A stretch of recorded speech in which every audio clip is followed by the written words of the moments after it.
uno tiene que referirse mucho a esto, a aprender de los errores que cometen en el pasado, ¿no? El gobierno actual ya probó lo más profundo que los controles no funcionan. Cada vez que usted establezca un control de precios, está dejando y está interviniendo en el funcionamiento del mercado, con lo cual crea una distorsión que hace que la formación de precios no sea la correcta. Y si la formación de precios no es correcta, el productor no tiene suficiente dinero o remuneración como para mantener la operación, y lo que va a traer es levantar el fantasma del desabastecimiento, que es lo que normalmente ocurre cuando hay un control de precios, un desabastecimiento y en algunos casos incluso hasta mercados negros, porque se crea y se distorsiona por completo el funcionamiento del mercado. Eso ya lo hemos vivido aquí en Venezuela por muchísimo tiempo, y se incurre nuevamente en el mismo error, en intervenir de manera espasmódica y bajo unos argumentos poco convincentes desde el punto de vista técnico, para arreglar una situación que no está provocada por el productor. Porque si estuviera en manos del productor la situación que supuestamente trae la supuesta especulación de la cual el gobierno habla, que quiere decir en estos términos unos precios elevados, hay que ver por qué hay precios elevados. Resulta ser que hay una política macroeconómica del gobierno que impulsa la hiperinflación. Y entonces usted va a pagar en una empresa un error macroeconómico en la microeconomía. Usted tiene que tener soluciones integrales. Y si no tiene soluciones integrales, no va a resolver el problema, porque lo que va a crear un problema puntual, agregar a una circunstancia.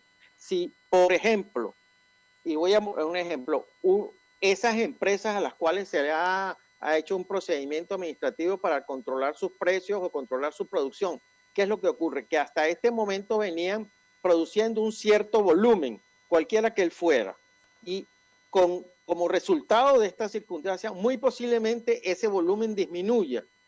Y al disminuir ese volumen, ¿qué es lo que usted va a hacer? Que hay menos productos en el mercado. Y como hay menos productos en el mercado y la demanda sigue siendo la misma, normalmente eso tiende a que se suban los precios o que haya un mercado negro, como ocurre en muchísimas oportunidades y ha ocurrido en Venezuela en muchísimas oportunidades. Ahí está el caso de la gasolina.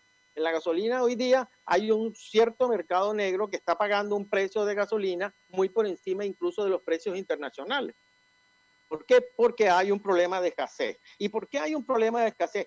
Porque el productor dejó de producir. ¿Y por qué dejó de producir? Porque por 20 años lo han manejado mal y lo han hecho mal. Entonces, esa es la consecuencia de unas medidas y unas acciones que se tomaron en el pasado. De la misma manera, en este caso, si usted trata de resolver el problema de los precios sin contar con todo lo que de alguna manera tiene influencia en la formación de esos precios, lo que va a crear una distorsión y no va a resolver el problema. Ahora, el gobierno argumenta que con esto se pretende evitar la especulación. De hecho, esa fue la palabra, la frase que utilizó Delcy Rodríguez el viernes, señor Garmendia. La pregunta es, desde el punto de vista de producción, ¿puede haber ese control de la especulación? Tomando en cuenta además que, como usted bien está diciendo, ahora ya por experiencias pasadas comienza el mercado negro inmediatamente. El sábado ya había largas filas en los supermercados, ya había control en la venta de productos, pero es que inmediatamente ya los mal llamados o conocidos tristemente bachaqueros comenzaron a hacer contactos inmediatamente para comenzar a ofrecer esos productos que ya no tenían venta desde su lugar, porque se había regularizado de alguna manera la venta de los productos. El problema eran los precios, claro está. Claro, por eso le digo yo. Ahora, ¿por qué el precio es alto? O sea, comparativamente, ¿por qué los precios suben? Los precios suben porque hay una cantidad de características que hace que influencian a la formación del precio. La formación del precio viene por los costos asociados. Pero si en este momento, solo por ejemplo, si usted necesita mover desde su fuente de producción, desde su punto de producción, abastecimiento de materia prima, y después que procese desde la planta hasta el distribuidor, solamente los costos de transporte con los costos que están, con los precios que están asociados al combustible y la escasez de combustible, usted tiene un incremento del costo ahí evidente, ¿no? Que ¿quién lo paga? El consumidor.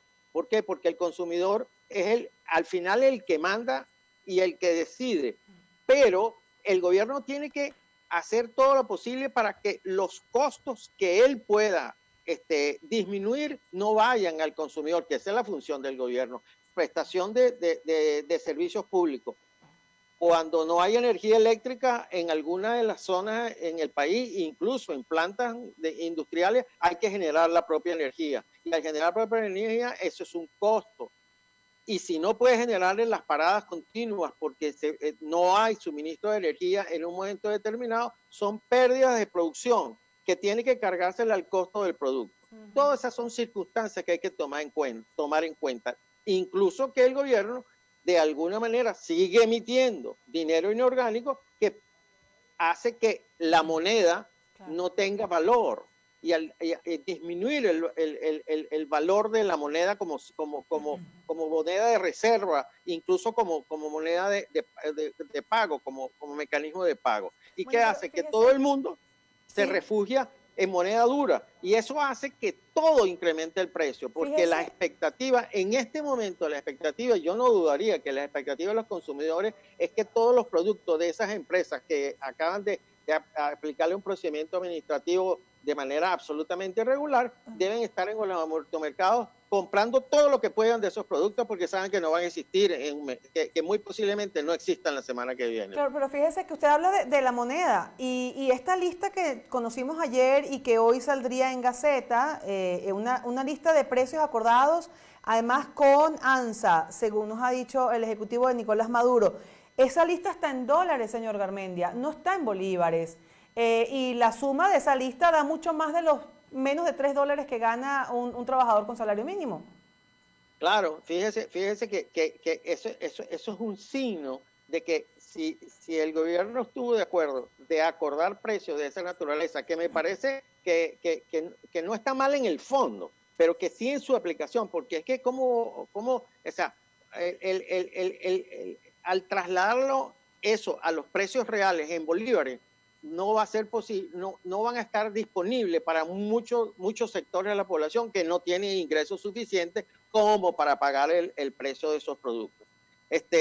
¿Por qué? Bueno, primero porque acuérdense que lo que pasa es que estamos viviendo la tormenta perfecta, ¿no? Además de todos los problemas económicos, sociales y políticos que el país tiene, además tenemos un problema de pandemia, ¿no? Que no es lo que le ocurre a todas partes en el mundo. En todos los países lo que tienen es un problema de pandemia y del coronavirus y están trabajando para solucionar esa situación. Nosotros no. Nosotros tenemos, eso es un agregado a un problema gravísimo que ya estábamos viviendo, con lo cual todavía se hace muchísimo más difícil. Entonces usted tiene que los costos de producción, incluso en este momento, para todos los fabricantes, se ha incrementado. ¿Por qué? Porque usted no puede mantener su producción al máximo, que es donde el costo es menor, sino que está produciendo a valores a montos mucho menores, a porcentajes mucho menores. Información de Conindustria más o menos dice que la industria trabaja como al 20 o al 25% de su capacidad. Esa 25% tiene que arrastrar todos los costos de los gastos fijos del 100%. Eso hace que la unidad de producto sea mucho más cara. ¿Por qué? Porque no se puede trabajar a full capacidad. ¿Y por qué no se puede trabajar a full capacidad? Primero, porque no hay materia prima. Y segundo, porque como no hay capacidad de las empresas de ir al sistema bancario para pedir préstamos, para comprar más materia prima, para producir más, porque el gobierno, a través de la esterilización de los fondos de la banca en el Banco Central, hace que no haya posibilidades de préstamo. Bueno. Como no hay posibilidad de préstamo, yo tengo que trabajar con el mínimo que puedo con mi capital de trabajo. Ahora, mi capital de trabajo se agota con mucha velocidad.